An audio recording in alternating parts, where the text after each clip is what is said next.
What's going on, everybody? I'm Lucky with Prestige Property Washing, serving Polk County and surrounding areas. And today, I'm gonna give you a rundown of the equipment that I have on my trailer, why I chose that equipment, a little bit about why I decided to place everything out the way I did. Let's get to it. So to start off, this is a 5x10 trailer. When I first got it, I did not expect I was gonna be building it for a pressure washing trailer. Originally, I found it on Marketplace for pretty cheap, and I decided I was gonna flip it. Ended up using it a little bit, and then time came around when I got interested in pressure washing, it was already there waiting for me. So right off the bat, going into the pressure washer itself, I knew I wanted to go with either a 4 gallon a minute or an 8 gallon a minute machine. After pondering a little bit, I decided if I were to venture more into commercial work, 8 gallon a minute machine would definitely be way more suitable for the job. So that's what I ended up getting. As far as hoses and hose reels go, when I first did my research on pressure washing, of course, I ran across, like many of you, Flexzilla hoses. I went ahead and tested some out myself, and ever since then, I loved it. I have not had any problems whatsoever with it kinking, leaking, ripping, tearing. It's an all-around great hose. It's pretty light and malleable compared to most of the other hoses that I've been using, and this is definitely something I do not regret buying. I've got 3/4 inside diameter for hose that goes to the garden spigot and that fills my buffer tank. I've got 5/8 of an inch inside diameter on my Softwash hose. So for my high pressure hose, I have two 100 feet sections rated at 5,000 PSI. I'm not quite sure what size these hose reels are off the top of my head, but I love them. They're great. They've got a tensioner over here to control the speed of the reel. You've got a locking mechanism right here. Got a handle so you can wind everything up. Only issue that I'm starting to have right now, it's kind of like an issue that I've caused, or at least I could have prevented, is right here in my Softwash reel, where the chemical goes in, it's starting to rust out right here. Now, I used the Flex sealant. I should have definitely used the Flex tape, the sealant tape, the thread tape, because right now, I'm not sure if eventually I'm going to have to replace this axle or if I'm going to have to replace the whole hose reel itself. But that's just something you guys need to look out for whenever you're installing yours. I knew at the beginning I definitely wanted my hose reels on the right side of the trailer. That way, whenever I pull up to the property, all I'll have to do is just unwind everything and it's going in the correct direction anyway. I don't have to fight it going back over the other side. No, I wanted to avoid that. Next up, I went with a 24-inch General Pump surface cleaner. It's got a 3-tip bar. Haven't had any issues with it whatsoever, and it works perfectly with my 8 gallon a minute 3500 PSI machine. I don't have to run, I don't have to walk really slow. Everything is perfect. Of course, that comes down to the size tips that I'm using. Next, we have all of my tanks. Now, actually, a local car wash supply company hooked me up with these tanks. They had them in inventory and decided to sell them. Found them on Facebook Marketplace. I think this I got for roughly $5 or $10. This is a 15 gallon tank that I use for my surfactant. I got this 30 gallon tank for my chemical. I think I paid maybe $10 to $15 for that. And this big 275 gallon IBC tote, I paid roughly 25 bucks. And for the most part, I mean, I could not have gotten that anywhere else cheaper. Haven't had any issues with it whatsoever. No leaks, it's sturdy, love it. So moving on to the Softwash system, I knew right away I did not want to have to batch mix. With the limited room that I had on this trailer, it would have been a little bit easier if I had multiple totes or chemical tanks for my batch mixing, but because I did not have that, I knew I wanted to get a proportioner. I ordered this from Spraywell whenever it was J&E Equipment a couple years back, and so far it's been good. Of course, you have to replace some things as it goes on through the heat and through the cold weather. It's plastic, you know, they're not going to last forever. Originally, I went with a 7 gallon a minute 60 PSI Everflow pump, and it still works. The only reason I decided to change it out was because I had a short on my switch, which made me think the pump might have went bad, because it would kind of spark like it was turning on, but then it wouldn't work. Ooh, that didn't sound good. Y'all heard that? I realize now I needed to just clean the connections to my battery. Speaking of my battery, I have a 12 volt Interstate Marine deep cycle battery. I bought that for a different reason and just happened to have it. So when I thought my Everflow pump went out, I went ahead and switched it over to this Remco 100 PSI 7 gallon a minute pump that I had on standby. Only problem I'm having with that now And it's a problem that I'm pretty sure I know the answer to because I've spoke to multiple sources, and they said that with this 5/8 of an inch Softwash hose, it's not allowing it to build up the proper pressure.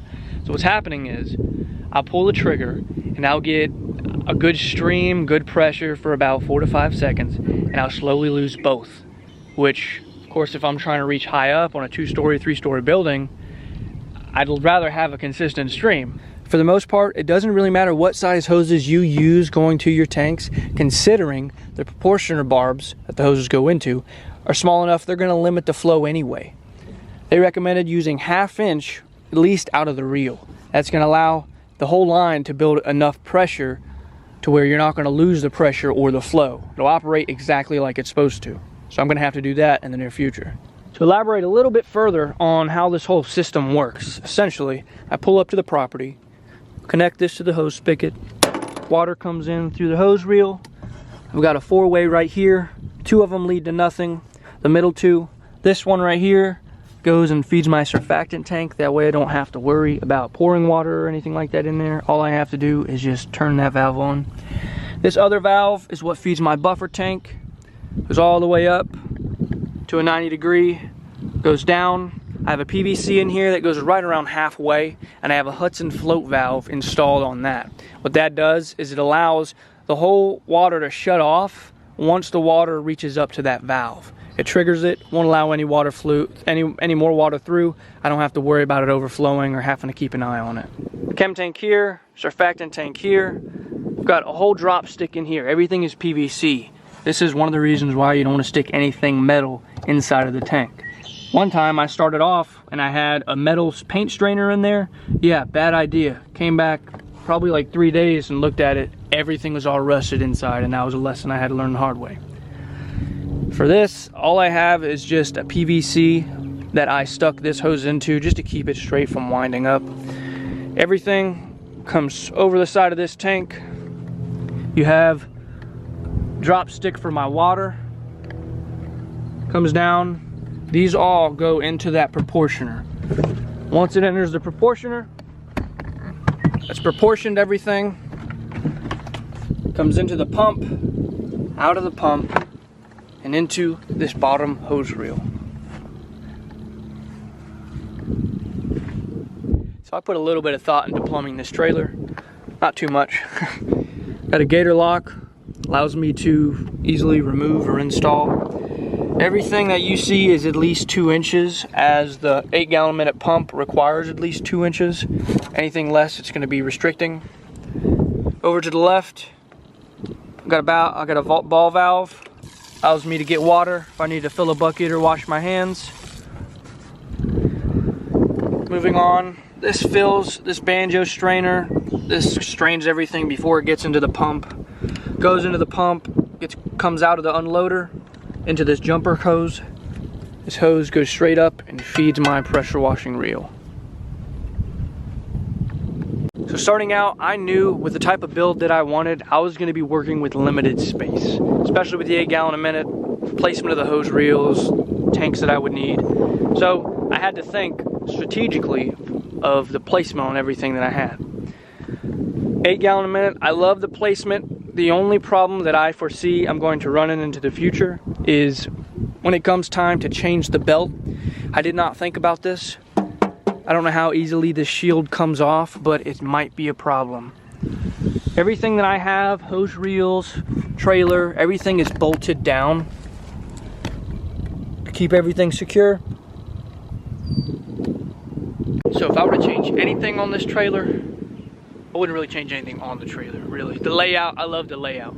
I wish I did have a little bit more room. As you can see, one of the things that I don't have, which would definitely be beneficial when it comes to grease and oil stains, is a hot water unit. I don't have a hot water unit. I don't really have a hot water, I don't really have space for a hot water unit. I guess with my Softwash system, I could probably put my proportioner up along my IBC tote, put the battery somewhere else in the pump. But yeah, that could definitely work. I could probably do that. And also, if I were to, let's say, upgrade to a, let's say an AR-45 pump, I could probably make a plate to install it somewhere along the side of the trailer. Or again, if I have the 12 volt hooked up that way, I can put it right there. But that would literally be the only thing that I would like to have on this trailer. You know, AR-45 pumps, gas air roof pumps, those are great, but when it comes to trying to mitigate your runoff, 12-volt system is kind of one of the best options you have. So that's gonna wrap it up for this video. Hope you guys enjoyed it. I'm pretty sure I covered everything on there that I needed to. If there's anything that you felt like that I might have missed, or if you have any questions, go ahead and drop them in the comment section down below, and I'll be sure to answer them. Until next time, have a good day.